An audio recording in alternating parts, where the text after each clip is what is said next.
સુરત શહેરના જિલ્લામાં કોરોનાનું સંક્રમણ ઘટી રહ્યું છે ત્યારે શનિવારના રોજ નવા 45 પોઝિટિવ કેસ આવતા કુલ આંક 52,414 થયો છે તો શહેરના જિલ્લામાં એક પણ મોત ન થતા કુલ મૃતક 1,137 છે જ્યારે કોરોનાને માત આપનારાઓની સંખ્યા 50,821 પર પહોંચી છે।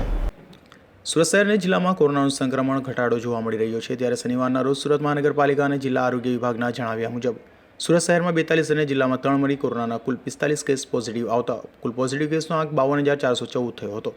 સુરત શહેરના જિલ્લામાં એક પણ મોત ન થતા કુલ મૃત્યુઆંક હજુ પણ 1,137 છે। સુરત શહેરમાંથી 51 જિલ્લામાંથી 16 મળી કુલ 67 દર્દી કોરોનાને માત આપી સાજા થઈ ઘરે પહોંચ્યા છે, જેને પગલે કોરોનાને માત આપનારા દર્દીઓની સંખ્યા 50,821 થઈ છે। હાલ સુરત શહેરના જિલ્લામાં કુલ એક્ટિવ કેસની સંખ્યા 456 છે, જેમાં સુરત સિટીની વાત કરીએ તો સુરત સિટીમાં કુલ 39,416 કોરોના પોઝિટિવ કેસમાંથી 850ના મોત થયા છે, જ્યારે સુરત જિલ્લામાં કુલ 12,998 કોરોના પોઝિટિવ કેસમાંથી 287ના મોત થયા છે। સુરત શહેરમાંથી 38,275 અને સુરત જિલ્લામાંથી 12,546 દર્દી કોરોનાને માત આપી સાજા થઈ ઘરે પહોંચ્યા છે। Azhar Qureshi, G24 news.